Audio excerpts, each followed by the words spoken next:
할렐루야. 네. 여러분 행복하십니까? 네. 네, 지금 우리 계속 여행 중입니다. 네. 말씀 여행 중인데 여러분이 행복해야 가이드인 저도 행복할 수 있습니다.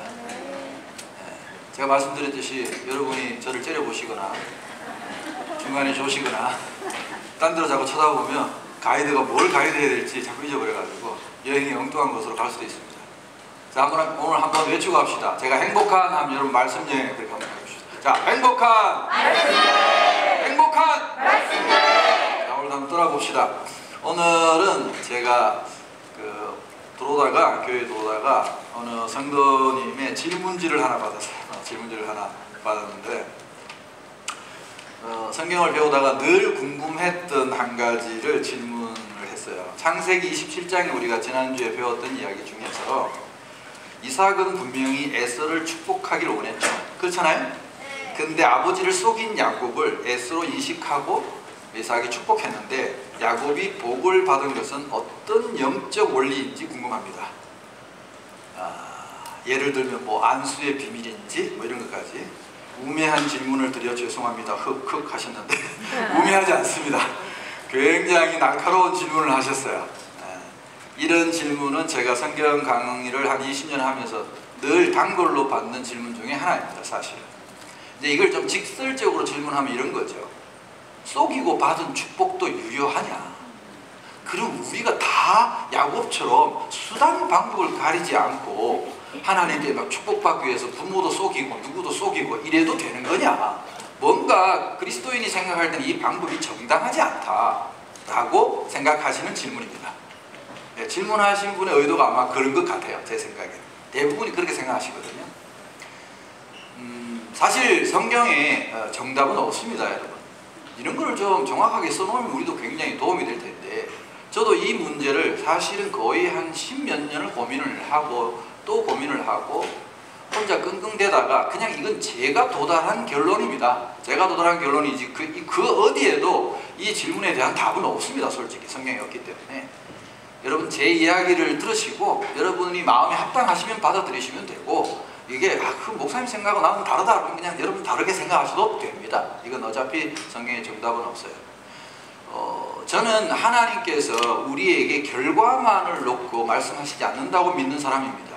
우리 그리스도인들은 어떤 일을 이루는 데 있어서 결과만 중요한 것이 아니라 그 일을 이루어가는 과정도 거룩해야 한다고 저는 믿는 사람입니다. 우리가 돈을 버는 것도 정당한 방법으로 돈을 벌어야 되지, 하나님께서 싫어하시는 소득, 하나님께 재물을 바치는 데서 싫어하시는 돈이 있습니다. 창기가 번 돈과 개 같은 자의 소득은 하나님 받지 않는다고 이야기합니다. 그건 무슨 이야기겠습니까? 똑같은 돈인데 왜 하나님은 어떤 돈은 더럽다고 하시고 어떤 돈은 받으시냐? 과정이 중요하다는 것이죠. 그래서 이 축복의 과정을 보면, 자, 이 당사자들 4명이 다 고생을 했습니다. 제가 볼 때는 하나님이 그냥 이거를 축복해 주신 게 아니었다는 생각을 합니다. 자, 뱃속에 있을 때부터 하나님은 리브가에게 예언을 해 주셨습니다. 그리고 이 집안의 장자는 누가 되어야 된다고 말씀하셨습니까? 야곱이 되어야 된다고 분명히 말씀하셨어요. 이 이야기를 리브가가 들었다면 리브가 혼자 감추고 있었던 게 아니라 남편에게도 이야기를 했을 겁니다. 분명히. 그런데도 불구하고 우선 첫째, 이삭의 잘못. 이삭은 하나님의 뜻을 알면서도 자기가 인간적으로 에서를 좋아한다고, 그리고 자기 생각에 큰아들이 축복을 받아야 된다고 생각하고 밀어붙인 것 아닙니까? 그래서 이런 사단이 났다고 봅니다. 두 번째, 리브가는 하나님의 뜻을 분명히 들었으면 초조하고 자기 방식대로 할 것이 아니라 사실 그 위에 자기 시아버지, 자기 시어머니의 이야기를 들었을 것 아닙니까? 아브라함도 하나님의 뜻을 끝끝내 기다리지 못하고 사라가 하갈을 밀어넣음으로 말미암아 이스마엘이라는 아들이 태어나고 역사적으로 지금까지 얼마나 많은 사람들이 고통을 당하는 불순종의 결과를 낳고 있습니까? 이런 것을 보면서도 전철을 밟은 것이죠. 그래서 리브가도 잘못한 겁니다. 여러분, 인간적인 방법을 썼으니까 기다리지 못한 거죠. 끝까지 기다렸어야 됩니다. 하나님이 어떻게 하실지. 여러분 아시잖아요. 하나님의 방법은 끝까지 꼭대기까지 갔을 때 깔딱깔딱할 때 하나님 뜻이 이루어지는 거예요. 제가 아브라함하고 이야기할 때 여러분이 그걸 제가 빠뜨리고 간 것 같은데, 아브라함이 그 모리아산에 이삭을 바칠 때 그 순종의 꼭대기까지 올라갔을 때 기적을 본 겁니다. 만약에 중간에서 아브라함이 딴짓을 했더라면 숯불에 뿔이 걸린 그 순양은 여호와 이레의 하나님은 만나지 못했을 겁니다. 여러분.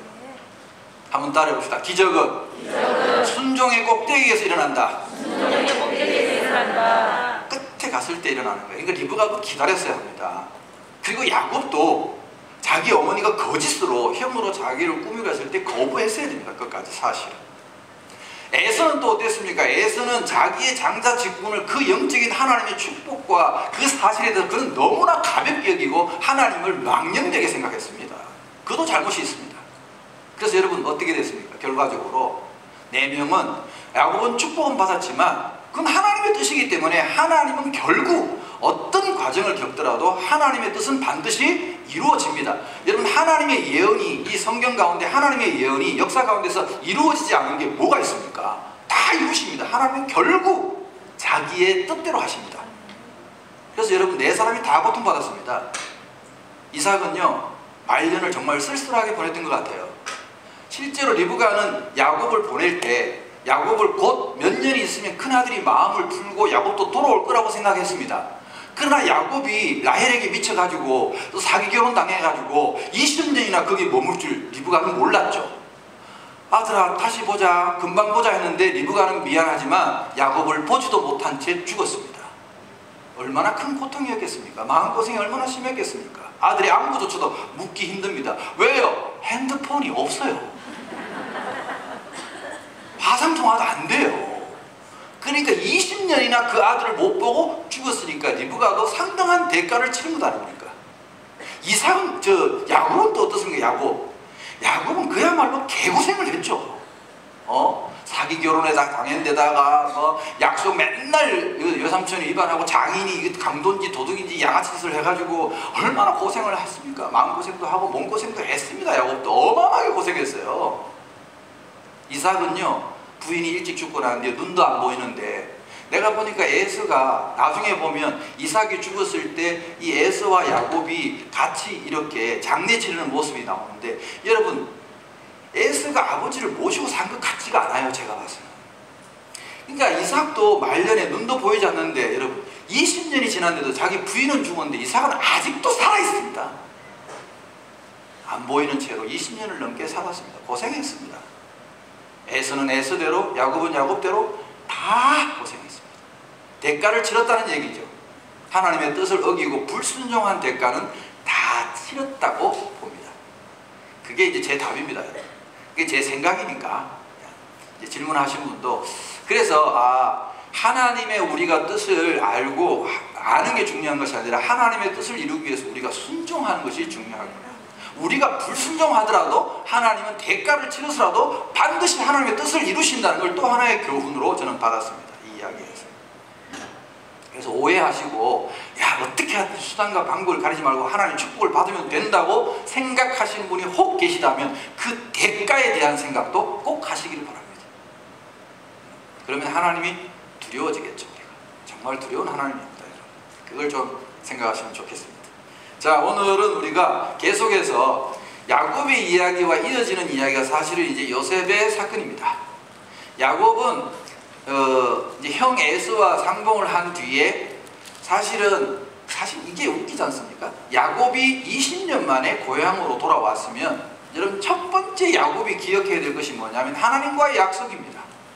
베델에서 하나님과 약속할 때 하나님께서 야곱에게 임마누엘의 약속을 주실 때 네가 무사히 집으로 돌아올 때까지 내가 너와 함께하겠고 너를 지키겠고 그때 야곱이 뭐라고 서원했습니까? 만약에 하나님이 약속대로 해주신다면 나는 돌아와서 이 돌기둥 내가 베겼던 돌베개를 기둥 삼아서 하나님께 성전을 짓고 하나님께 예배를 드리겠습니다. 첫 번째 약속이었습니다. 근데 야곱은 그 약속을 지키지 않았어요. 하나님께로 가지도 않았어요. 저는 더 이상하게 생각한 것은 20년 만에 돌아왔으면 그래 좋아 하나님께는 못 가더라도 자기 아버지 이삭이 아직도 살아계신데 아버지께로 가야 될 것 아닙니까? 근데 아버지께도 안 가요. 지금 야곱의 눈앞에는 야곱이 움켜쥐고 있는 건 뭐였냐면 자기의 돈이었습니다. 물질이었어요. 왜? 형 에서를 끌어안고 울다가 보니까 갑자기 그 뇌물로 바친 그 재물이 너무너무 아까운 거야. 그게 너무 아까워. 자기가 어떻게 번 돈인데 내가 피땀 걸려서 진짜 밤잠도 안 자고 번 돈인데 형한테 주고 나니까 너무 허무한 거예요. 그래서 그 돈을 빨리 다시 만회하려고 성경에 보면 베델로 가지 않고 세겜이라는 성으로 갑니다. 그 세겜성에 가서 제일 먼저 한 게 성경 읽어보면 우리간을 샀다고 그래요. 이게 땅을 빌리고, 지금으로 말하면 땅을 빌리고 해서 목축을 한 거예요. 왜? 잃어버린, 형한테 줘버린 그 양, 소, 그거 채우려고. 그래서 세겜성에서 목축을 하다가, 돈 벌려고 하다가 야곱의 딸 디나가 세겜성에 쇼핑 갔다가 세겜성 추장 아들한테 강간을 당하죠. 그런 또 엄청난 일을 당합니다. 그 일을 당하고 이 오빠들이 또 야곱이 없는 틈에 자 아버지를 닮아가지고 또 이 아버지처럼 이 사기에 또 능한가 봐. 그래서 이 아들들이 그 세겜성 추장 아들이 와가지고 얘는 또 강간을 해놓고 얘 디나가 너무 예쁘고 순수하고 그러니까 세겜성 여자들하고 다르니까 내가 책임지겠다. 내가 부인으로 삼으면 되지 않냐. 그래서 우리랑 통혼을 하자 그래요. 실제로 여러분 그 레위기나 신명기에 그 강간에 대한 이 법을 보면 이 처녀가 예를 들어서 총각이 강간을 하면 이 처녀를 책임지겠다고 하면 결혼하겠다 그러면 죄가 없어져요. 성경에도 옛날에는 그랬어요. 그래서 만약에 처녀가 나 안 하겠다 그러면 돈을 물어주면 돼요. 그렇게 이제 성경에 법이 그렇게 정해져 있단 말이에요. 옛날에도. 근데 이 오빠들은 무슨 생각이었는지 사실 거기가 타지이고 그쪽의 세겜성 사람들은 말하자면 그 지역에 혈연 관계가 많은, 혈족이 많은 큰 세력이었단 말이에요. 세겜성만 있는 게 아니었단 말이에요. 근데 이 오빠들이 사기를 친 거죠. 우리랑 결혼을 하고 내 누이를 아내로 삼으려면 우리처럼 할례를 해야 된다. 할례를 이용했어요. 사실 할례는 하나님과 이스라엘 백성과의 특별한 언약의 징표인데 말하자면 하나님을 이용한 거죠. 이 아들이. 하나님의 약속을 써먹은 거예요. 우리는 이런 거룩한 백성이니까, 구별된 백성이니까 니들도 우리처럼 돼야 우리가 결혼을 하겠다. 사기를 쳐가지고. 그래서 이 세겜성 추장 아들이 세력이 있으니까, 권세가 있으니까 그때는 뭐 족장이나 왕이 하자 그러면 백성이 다 하는 거예요. 그래서 오케이, 그러면 이 사람들 다 우리 인구가 늘어나고 재산도 늘어나는 거니까 우리 다 남자들이 할례를 받고 같이 통혼을 하자. 그래서 다 나를 잡아가지고 세겜성 남자들이 다 할례를 받았어요. 포경수술이라고 제가 이야기했잖아요. 이게 사흘쯤 지나고 나면 그때는 뭐 마취제 이런 것도 잘 없고 뭐 지금처럼 정교하게 외과 수술을 하는 것도 아닌데 사실 지금도 남자들이 수술을 하고 나면 아파요. 이 남자들이 전부 다 사흘 지나고 이렇게 누워있는 틈에 성경을 잘 보시면 여러분이 아니 이렇게 적은 인원을 어떻게 한 성의 남자를 다 죽이지? 가능해요. 다 집집마다 못 나오고 못 걸어다니고 누워있으니까 서로 연락이 안 되잖아요. 그 레위하고 시므온이 둘이가 가가지고 물론 이제 종들 몇 명 데려갔겠죠. 망보라 하고. 그럼 집집마다 들어가면 되지 않습니까? 들어가서 남녀 하고 누워서 가서 참으로 칼로 다 죽여. 다 죽인 거예요. 성에 있는 남자가 싹 다 죽여버린 거예요. 여러분 이거는 지나친 보복이죠. 그렇지 않나요? 자기 여동생 한 명 강간했다고 온 성의 남자를 다 죽여요? 이럴 수는 없잖아요. 지금 우리도 그러지 않는데. 그러니까 난리가 난 거죠. 이제 야곱이 와서 보니까 너희들이 이 악취를 풍겨서 지금 다른 사람들 연락해서 우리를 쳐들어오면 어떡하냐고. 뭐 그래도 아들들은 한결같아요. 제가 우리 누이를 욕보했으니까 우리도 그런 것 아닙니까? 그래서 야곱이 그때서야 이 일이 잘못됐다는 걸 깨달았어요. 그리고 막 우왕좌왕하고 있는데 하나님이 야곱에게 나타나셔서 35장에 보면 하나님이 베델로 올라오라고 이제 아예 강압적으로 명령을 하세요. 야, 너 제발 정신 차리고 베델로 올라와라. 베델이 어딥니까? 하나님의 집, 하나님의 문이죠. 그러니까 하나님을 멀리 떠나 있었던 야곱을 다시 하나님이 강력하게 부르시는 거예요. 그래서 야곱이 그때 정신이 번쩍 들어서 이제 집에 있는 모든 식구들, 집에 있는 모든 우상들, 그래서 뭐 귀걸이 뭐 이런 거 다 이제 상수리 나무에 묻었다 그러죠. 그걸 다 묻고 이제 정결한 마음으로 베델에 올라가서 하나님과의 약속을 지키는데 성경 읽어보시면 야곱은 굉장히 두려워했는데 야곱이 이렇게 한 걸음만 떼도 하나님께로 방향만 돌려도 하나님께서 사방에 모든 족속들에게 두려움을 주셨다고 기록되어 있어요. 왜? 아무도 감히 못 건드리게. 그렇게 해서 이제 야곱은 그곳에서 정착하게 되고 마지막에 보시면 그럼 35장 보세요. 35장에 보시면 중간에 또 오다가 라헬이 죽는 사건이 기록되어 있습니다. 그 베델에서 길을 떠나서 가다가 라헬이 죽어요. 여러분, 야곱이 첫 번째로 움켜쥐었던 것이 장자권이었고 두 번째로 움켜쥐었던 것이 라헬이었습니다. 아시죠? 라헬에 대한 집착이 얼마나 강했어요. 근데 움켜쥔 것 또 하나 멀어졌죠. 라헬이 죽었어요. 베냐민을 낳다가 두 번째 아들을 낳다가 아마도 제 추측에는 노산이었던 것 같아요. 몇 개 애를 가졌으니까 라헬은 요셉을 낳고 하나 더 낳기를 원합니다 했는데 하나님이 주기는 주셨는데 베냐민을 낳다가 난상 끝에 결국 아이는 낳았는데 라헬은 죽었죠. 그때 이 야곱의 심정이 어땠을까 짐작할 수 있어요. 야곱이 얼마나 라헬을 사랑했는지 여러분 지금 아시잖아요. 굉장히 또 하나 움켜쥐었던 게 또 자기 손에서 벗어났죠. 그리고는 35장 29절을 보세요. 28절부터 보겠습니다. 이삭의 나이가 180세라 이삭의 나이가 많고 늙어 기운이 다함에 죽어 자기 열조에게로 돌아가니 그의 아들 에서와 야곱이 그를 장사하였더라. 보시면 알겠지만 순서적으로 야곱이 돌아온 뒤에 두 형제가 장사를 치렀다는 거예요. 그러니까 이삭이 분명히 살아있던 게 분명한 거죠. 자, 그리고 36장에는 갑자기 에서의 족보가 나옵니다. 그럼 이제 성경을 읽다 여러분들 생각하실 거예요. 아니, 시간도 없는데, 성경책도 두꺼운데, 에서의 족보는 뭘 이렇게 자세하게 하나님이 써놓으셨을까? 저도 그런 생각을 했더랬어요, 예전에. 근데 여러분, 이 족보는 사실상 이제 더 이상 이어지지 않는 끊어진 족보잖아요. 근데도 하나님이 이걸 왜 기록하셨을까? 하나님의 약속이기 때문에 그렇습니다.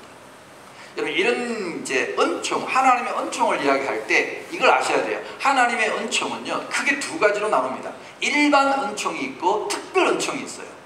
저와 여러분은 하나님의 자녀가 되고 하나님을 믿음으로 말미암아 우리가 영생을 얻는 특별 은총을 받은 존재들이에요.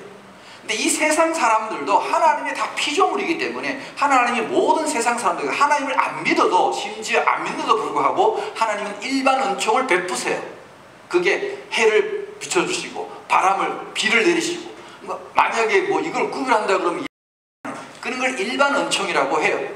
그러니까 사실 하갈이 하갈이 아니고 이 에서도 어쨌든 이삭의 자녀니까 하나님께서 이 에서에게도 그 자손들이 태어나고 일반적인 은총을 베풀었다는 것을 기록해 놓은 거예요. 그냥 그래 이것을 가볍게 넘기시면 됩니다. 아시겠죠? 자, 37장에 가면 이제 야곱이 이곳에 정착해서 살아가면서 또 한 번의 야곱의 움켜짐이 나옵니다. 그게 누구냐? 요셉입니다. 그러니까 이 아내에 대한 집착이 라헬이라는 아내가 죽고 나니까 이 아내가 낳은 첫 아들 이 요셉에게 또 움켜지는 거예요. 집착이 간 거예요. 야곱을 우리가 일생을 연구해 보면 참 대단한 사람이라는 생각이 듭니다. 그 집착이 존경스럽기까지 합니다. 정말 얼마나 이게 심한지. 그래서 야곱의 생각은 이런 거예요. 이제 제 생각이니까 이것도 성경에 딱 정확하게 나와 있는 건 아닙니다. 이런 거는 야곱의 생각에는 자기가 원래 결혼하려고 했던 부인이 라헬이었고 레아는 사실 외삼촌이자 장인이 사기쳐서 자기한테 준 여자이기 때문에 애정이 없었어요. 그러니까 자기에게는 본부인이 누구야? 라헬이야. 그리고 그 라헬에서 태어난 첫 번째 아들 요셉이 자기의 뭐야? 장자야. 그 앞에 뭐 로벤이 있고 시몬이 있고 레위가 있고 유다가 있어 소용없어. 야곱의 마음속에는 요셉이 내 장자야. 저를 째려보지 마세요. 야곱이 그랬다고요. 나는 안 그래. 야곱이 그랬다니까. 그래가지고 요셉 해가지고 이분이 편애가 너무 심했어. 편애 아시죠? 우리 어른들 말씀에 뭐 그런 말 하잖아요. 자식이 많을 때. 지금은 자식이 하나 둘이니까 이런 말도 잘 몰라. 근데 옛날엔 자식들이 많으면 서로 자식들끼리도 부모의 사랑을 누가 많이 받냐 적게 받느냐에 따라서 형제들 간에도 마음의 상처를 받기도 하고 그랬어요. 사실 여러분 막내는 차라리 첫째가 관심이 제일 많고 막내는 막내라고 좀 귀여워하고 이뻐하는데 중간에 어설프게 끼어있는 사람들 다 불만이 뭐야? 옛날에 옷 물려받기. 나는 맨날 언니 옷만 입어. 옷 그러니까 안 해봤구나. 우리 때는 다 뭐 이렇게 입던 옷 물려받고 막 그랬어요. 그러니까 맨날 자기는 헌 옷만 입는다고 막 싫어하고 말했단 말이에요. 그 부모님들이 하는 말이 있잖아요. 10손가락 깨물어서 아프지 않은 손가락이 없다. 이 말은 맞아. 부모님들이 다 기본적으로 자식들을 사랑하지. 그러나 버트 10손가락 중에 더 사랑하는 손가락도 있어. 그렇지 않나요? 여러분 안 그러시구나. 죄송합니다. 저는 그래요. 저는 아들들 위로 아들들 밑에 우리 막내가 딸인데, 네, 저는 우리 막내딸을 더 사랑해요. 어쩔 수 없어요. 딸이 더 사랑스러운데 어떡할 거예요. 우리 아들도 다 알아. 우리 아들도 공식적으로 다 알아. 왜냐하면 우리 두 아들은요, 낳는데 이게 별로 돈이 안 들었어요. 다 병원에서 의료보험 혜택 받아가지고 20만 원 안팎으로 다 나왔어요. 근데 그때 2명밖에 의료보험 혜택을 안 줘가지고 옛날에 제가 셋째를 낳을 때는 의료보험 혜택이 안 돼가지고 제가 120만 원에 나왔어요. 저 미천이 많이 들었어요. 그 딸하고 6배나 들었어요. 그러니까 그 딸을 사랑할 수밖에 없어요. 아무튼 이 야곱에게는 요셉, 그래서 그 편애의 상징이 뭐냐 하면 성경의 채색 옷이라는 옷으로 이야기돼요. 여러분, 이 채색 옷은 영어 성경에 보면 many colors라고 나와 있는데, 이 색깔이 우리가 말하면 색동옷처럼 표현되지만 사실은 히브리어 원어를 보면 이 옷이 그냥 단순히 색깔이 문제가 아니라 옷의 디자인부터가 달라요. 그러니까 왜 유럽 쪽이나 이런 데 이렇게 드라마나 영화 같은 데 보면 왕족들이 이렇게 레이스 달린 속옷 이렇게 멋있게 된 거 있잖아요. 그런 옷이야. 이렇게 손목까지 다 손등까지 다 덮는 이런 아주 고급스러운. 그러니까 지금으로 하면 왕세자의 옷인 거야. 여러분, 우리 궁중 드라마를 봐도 일반 대군들하고 왕세자는 복장 자체가 틀립니다. 모자에 광도 왕세자 관을 쓰잖아요. 그런 식으로 요셉을 아예 딱 찍어서 넣은 우리 가문의 왕세자 이렇게 만들어 놓은 거예요. 옷으로 구비를 해놔버렸어요. 그러니까 그 위에 있는 형들은 기분이 나쁘죠. 아마 사실 야곱의 가정은 굉장히 상처가 많은 가정이었을 거예요. 지금으로 말하자면 가정 상담소에 가서 집단 상담을 받아야 할 그런 트라우마 가득한 가정이었을 거야. 그 형들은 왜냐하면 일평생 자기 어머니 레아가 사랑받지 못하는 모습을 보면서 상처받았을 거고, 아버지가 이 서열이 있는데, 형제들 서열이 있는데 요셉만 특별한 옷 입히고 이러니까 막 진짜 믿지 않았겠어요? 안 당해봐서 몰라. 정말 미웠을 것 같아요. 이런 상황이 되면. 거기에다가 요셉은 철이 없었어요.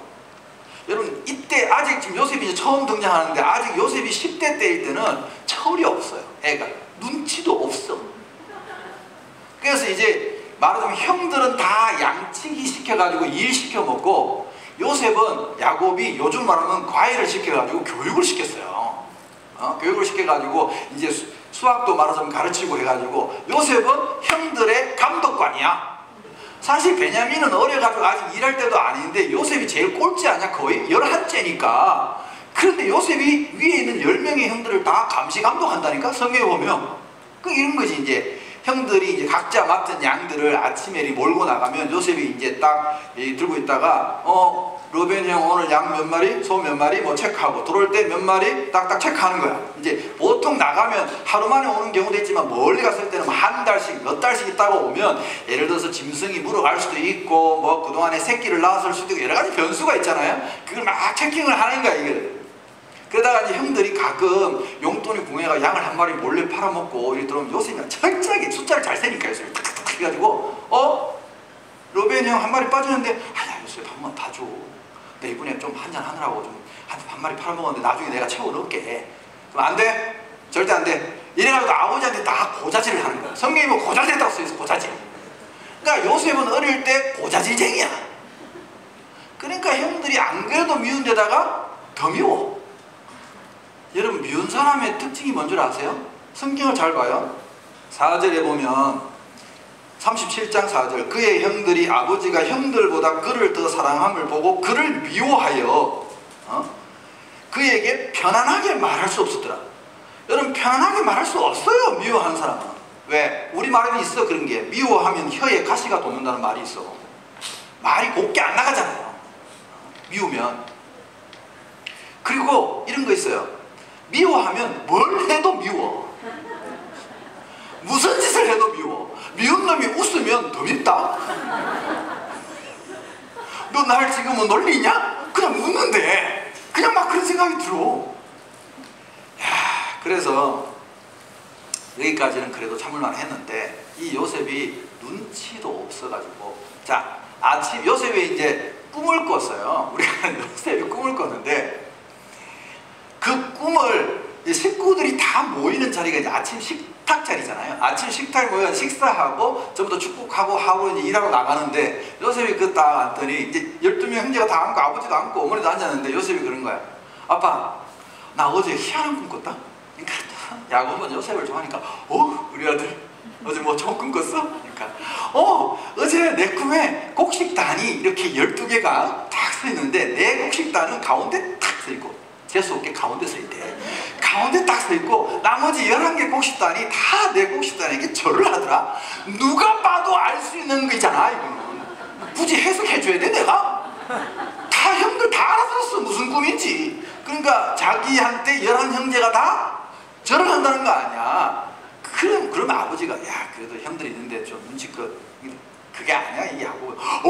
우리 아들 왕이 되겠네. 박수. 형들이 성질내면 숟가락 확 던지고 막 에이씨 오늘 재수없다고.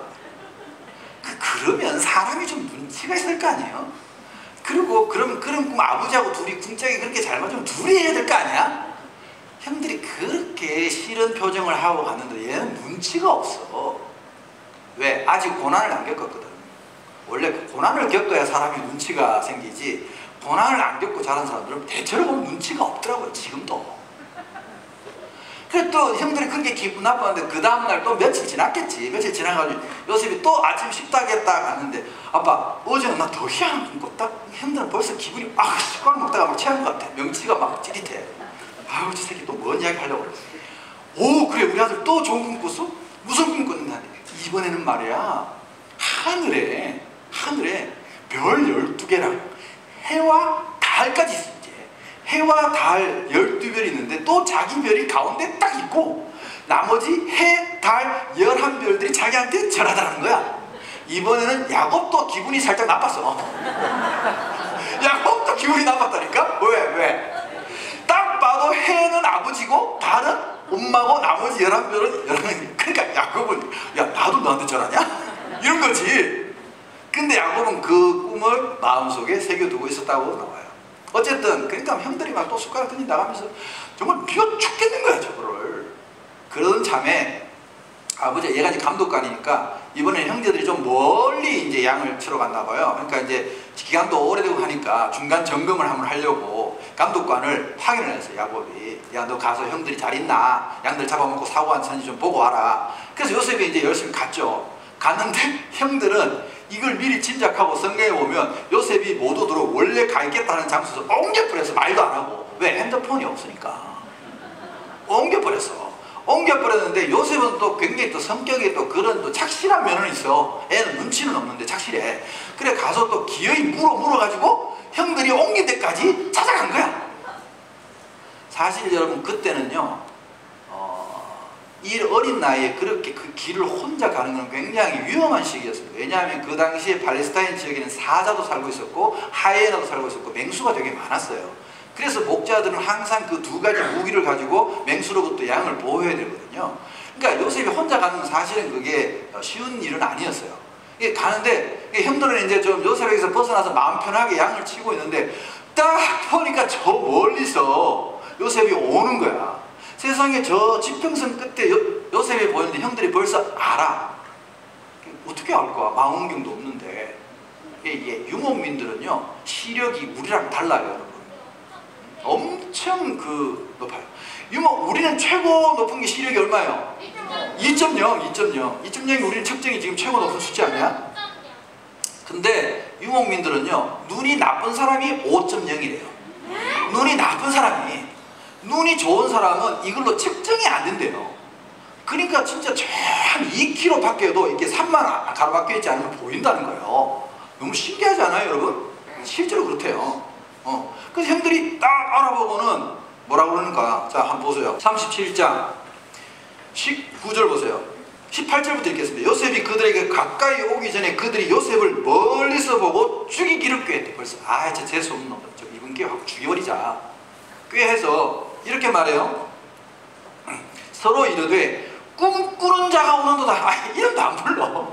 요셉이 아니라 꿈쟁이 놈 온다. 꿈쟁이 놈. 그러면서 뭐라고 그러냐 하면, 자 20절에 그를 죽여 한 구덩이에 던지고 우리가 말하기를 악한 짐승이 그를 잡아먹었다 하자. 그의 꿈이 어떻게 되는지를 우리가 볼 것이다. 어디 한번 보자 그래. 네 꿈대로 되는지. 여러분, 여기서 중요한 포인트는 요셉의 꿈은 미안하지만 요셉의 꿈이 아니었어요. 누구의 꿈이었나요? 하나님의 꿈이었죠. 여러분, 그걸 아셔야 돼요. 왜 이 꿈이 형제들이 막을 수가 없었는가? 요셉의 꿈이었으면 막을 수 있었겠죠. 요셉을 죽이면 막는 것 아닙니까? 그러나 이 꿈은 하나님이 요셉에게 주신 꿈이었어요.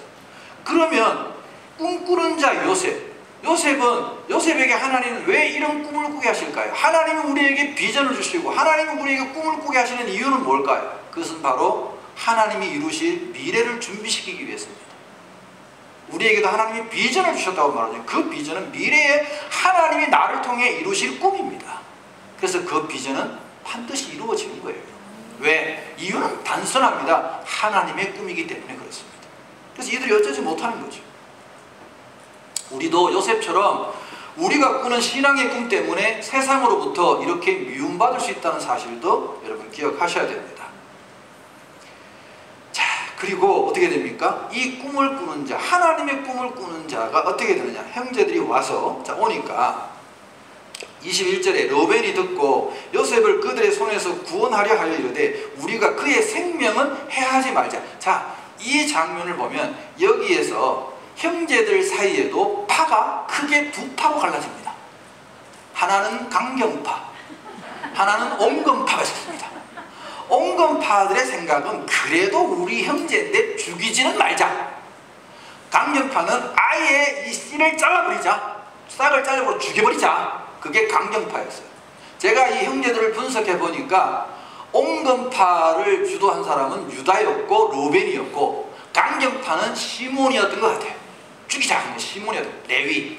왜냐하면 시몬은 앞에 세겜성 사건을 봐도 굉장히 과격하다는 걸 우리가 느낄 수 있어요. 폭력적이고 사람들 막 몇십 명을 눈 깜짝 안 하고 죽이는 걸 보면 뭐 동생 하나쯤은 뭐 죽일 수 있는 그런 사람이었던 것 같아요.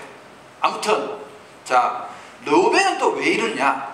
동생 죽이지 말자고 한 이유가 뭐냐면은 르우벤은 이 앞에 한 사건이 있었는데 세겜성 사건 이후에 르우벤에게 사건이 사실은 큰 사건이라면 큰 사건인데 성경은 이걸 그냥 좀 넘어가는 듯이 보여요. 왜냐하면 서모, 그러니까 자기 아버지의 첩이었죠. 빌하라는 첩이 있었는데 그 서모와 통관을 한 사실이 성경에 기록되어 있어요. 참 황당한 사건이잖아요. 아버지의 그래도 아내인데 그걸 큰아들 르우벤이 간통을 한 거예요. 말하자면 그 사건 때문에 르우벤은 형제들 사이에 찍힌 거죠. 아버지로도 실망이 없는 거예요. 여러분 이거를 여러분들이 단순한 형제라고 이해하시면 잘 이해가 안 돼요. 그러니까 제가 그랬잖아요. 아브라함의 이 가문을 한 작은 나라라고 생각하세요. 나라 아시겠죠? 이 나라에서 많은 형제들이 지금 대권을 다투는 거예요.